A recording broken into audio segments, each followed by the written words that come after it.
Hi everyone, this is Steve of Vlogs, a Filipino actor based in Saudi Arabia, and welcome back to my channel. Agad-agad ko ba na reaction video ang Barda compilation because why not? So I won't take any longer. I'm really excited to watch this one. So without further ado, let's start this reaction video. Makikichismis muna tayo. Mamaya na yung TikTok natin. Dito muna tayo sa Facebook and everything kasi dito talaga ang totoong chismis. Ano kaya mga, di ba tahimik sina sina Joan Pinote. Tahimik sina Jim kasi wala silang mai-chismis for today's video. Ang chismis na naman nila, si ganito nag-like, si ganyan gan-like, naku basang-basa ko na kayo for today's video. Pero sa atin, panatag pa din tayo, di ba? Ito lang din actually hindi ko talaga magets bago ako umupo dito. May share ako sa inyo. Bago ako umupo dito, hindi talaga mawala sa isip ko na credit grabber talaga si Jim kasi pinaringgan niya nga parang pinost niya si Madam Pickles na basta may pinost siya sa TikTok, ayoko nang isi-sign kung ano yun. Basta wag niyo nang i-check din. Sabi ko, grabe, the audacity, saan siya kumukuha ng ganitong klaseng pananalita, no? Na wala naman siyang alam sa katotohanan. Tapos, naisip ko talaga na kung ako dyan, actually, hinahamon ko din naman nga talaga siya, di ba? No? Pakipagkita ka sa akin, tingnan natin, di ba? Ano bang pinuputok ng butsi mo? Di ba? Kinikilig-kilig lang din naman kami dito. Ang mga video na pinapanood namin, luma din naman. Pero bakit kang galit na galit? At tapos ng pag-upo ko habang nag-uumpisa na ako, isa lang na-remember ko. Kasi pala talaga sa YouTube niya, wala na siyang kinikita. Kasi tingnan mo yung views niya, pa-isa-isa na siya mag-upload, tapos 1,000. Hindi nga umabot ng 3,000. Diba? Kaya siguro galit na galit siya kasi nga, wala na siyang pang-chicha. Naagawan siya ng views eh. Diba? Paano naman ikaw papanoorin kung puro negatibo ang binabalita mo? Di ba? Hindi ka tumulad sa amin. Masaya lang. Ganda-gandahan for today's video. Tama ba yon? Tama yon. I say tama. So without further ado, let's start this reaction video. Ito yung si Ginoo na, si Ginoo naman, nag-post lang si Barbie about sa kanyang vibe sa kanyang pamangkin. Tapos ikaw din naman, pamangkin ka din. Anong ibig mong sabihin nito, Ginoo? Ginoo, anong ibig mong sabihin nito for today's video? Bakit may ganitong vibe ka din? Anyways, bakit walang sound? Wait, walang sound talaga siya. Talaga na. Can you give me ice cream? Give me ice cream. Jimmy, can you give me ice Parang cream? may parehas kami ng David ni Ginoo na ganyan. I love it. I want chocolate. Chocolate. Oh, baby talaga siya. Napaka-adorable niya. Orange. Bakit mo naman pinara kainin? Malinis ba yun? Ginoo. Ginoo is such a baby. Ginoo, baby talaga siya for today's video. Sa totoo lang. Is such a baby talaga.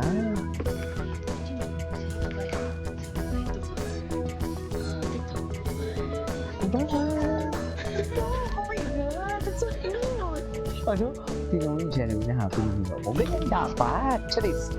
Hindi kung mga fake news o mga fake news, mga panghihit ni Ginoo yung ina-atake niyo. Diba?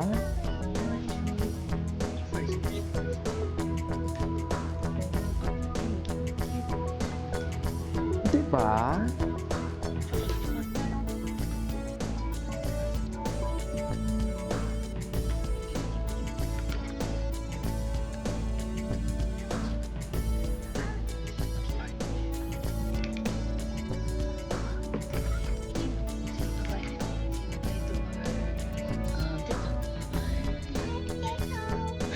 Hi, Pika!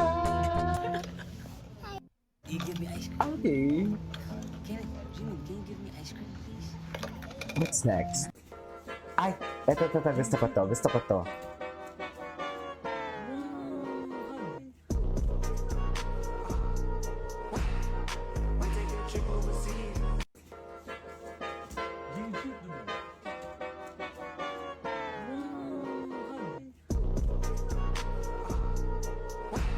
Okay, yes. What's next? Game time? Napanood na natin to. Very Carlos Yulo. Very Carlos Yulo siya doon for today's video.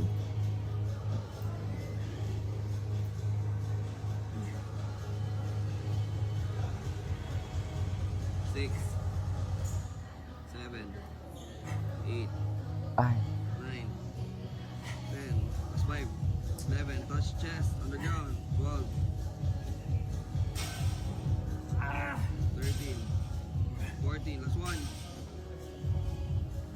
Good.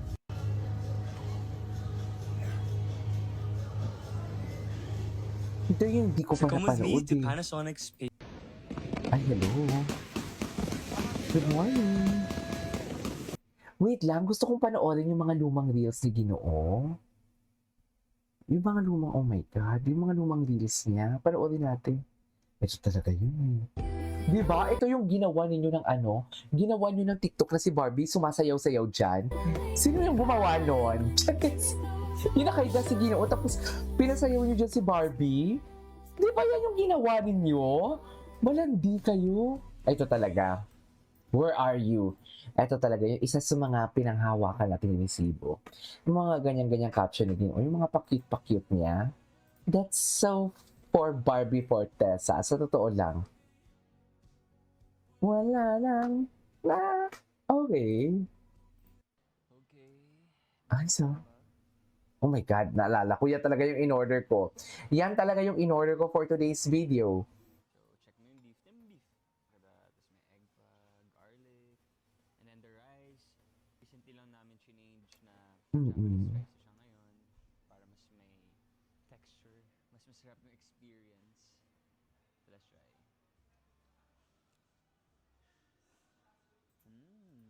Yung beef, medyo salty, medyo sweet at the same time. And then yung garlic. Actually, masarap. Yung pasta nila na may steak, yung tig 800 plus, masarap siya. Then yung onions, pickled onions na nag-balance. So for me, this is not the usual tapa. Yeah. Parang siyang tapa na may twist. Premium tapa siguro. Okay. And yeah, hot take. I feel like this is the best beef tapa in Manila. Not Totoo because ba? sa akin to Vestapa. Parang for me din. Look at that. This is Uncle Bert sandwich. So try natin. Medyo matagal ko na itong hindi nakain eh.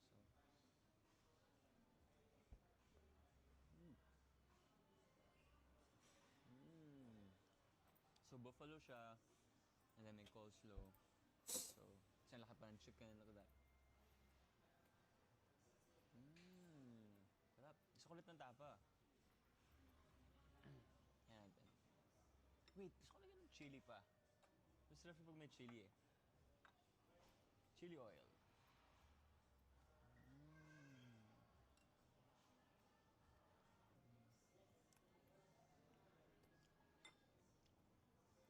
So good. Bye-bye. So good. Bye. Beef tapa. Okay, anyways, that is our for today's video. This is Kim of Vlogs. See you in the next vlog. Bye.